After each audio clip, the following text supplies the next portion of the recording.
I regret not making a video on the politics Reddit on the day of the Donald Trump assassination attempt. It was absolutely in shambles on that day, and today it's in shambles yet again. We got this hot thread 3 hours ago that says Donald Trump is now the weaker candidate, and this news article is absolutely unhinged. It does acknowledge that Kamala Harris is about as fit to be a politician as me, or really anyone watching, or probably even a fourth grader, but then it doubles back and says that because she was the vice president, she's now capable of running the country. That logic doesn't even serve their own argument because Trump was president before, so he should be even more qualified, but they're about to bash on Trump, saying he's this word, and the new narrative is he's the oldest president in American history. This narrative just began this morning on Our Politics because Biden, who was the oldest president, did resign, so now it's completely okay to talk about age, whereas before it was not an issue for Our Politics. They're completely okay with Biden not only being extremely old, but obviously going through some type of dementia or something. The guy just couldn't,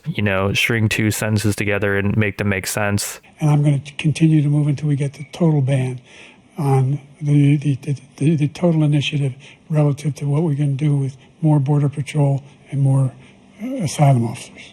President Trump? I really don't know what he said at the end of that sentence. I don't think he knows what he said either. Look, making sure that we're able to make every single solitary person eligible for what I've been able to do with the with the COVID.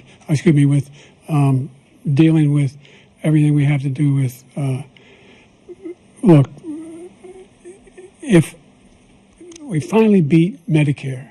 Thank you, President Biden. President Trump?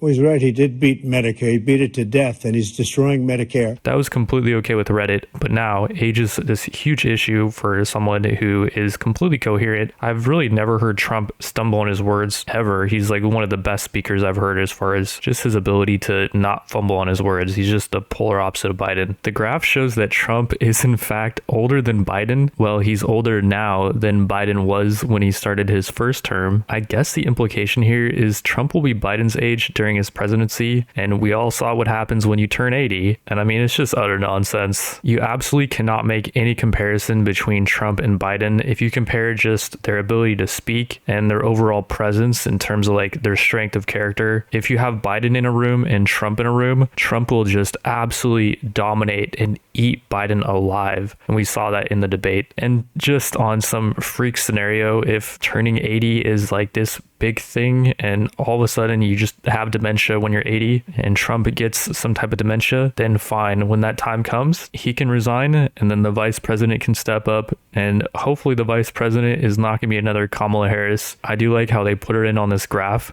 like, hey, Kamala Harris, she's young, she's way below the age of your current nominees, and the trend is going way up, but Kamala Harris is on the opposite side of the trend, and she's going to turn things around for you guys because she's only 60. When you look at graphs like this, I feel like there's a lot of subconscious implications they're trying to push on you. Like, you got the Trump circle higher than Biden, you got the Kamala Harris circle way down here. It's pretty obvious this is an anti-Trump graph, and it's made by some, super Democrat, and it's trying to make Trump look bad. The most egregious part of this graph is not even the graph itself. It's the fact that the thread was dropped almost immediately after President Biden announced that he will not seek re-election. This is the mega thread that was 9 hours ago, which I don't even know how they got that up, because Biden announced on Twitter that he was not going to run 8 hours ago. So I don't know if Reddit has some inside information or something. Maybe there's a discrepancy on the Twitter or Reddit website as far as like tracking how much time has passed. This announcement's kind of weird timing as well, because just yesterday he said he was going to beat Trump, that Donald told the truth for once. What's really funny about his post is it's only got 42k likes and 23,000 comments, and Joe Biden himself is almost getting ratioed in the comment section. 14k likes versus his 42k. Biden, we know you didn't write this tweet.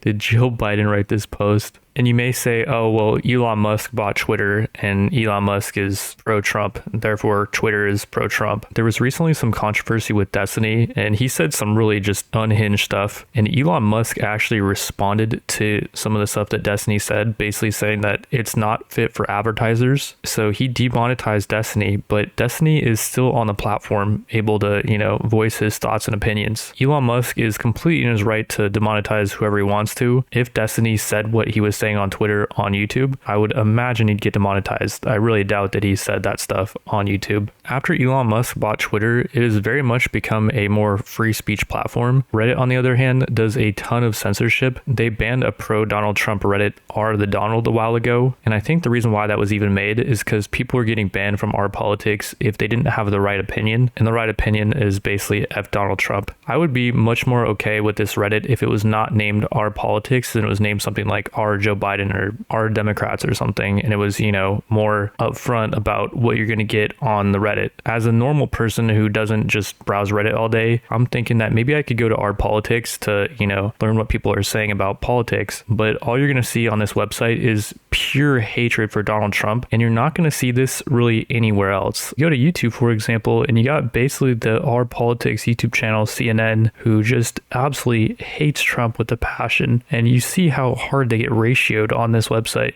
And that was just a random Trump related video I clicked on. This one's not even about Trump, and it's getting ratioed. Those are the first two videos I clicked on. The third one seemed pretty neutral, and the fourth video I clicked on is the worst ratio I've seen on any CNN video I think ever, and this is just the fourth video I clicked on. CNN is getting ripped up. You love to see it. For all of us who wanted him to get across the finish line, but if you're a young person watching this, this is leadership. This is leadership. This is patriotism.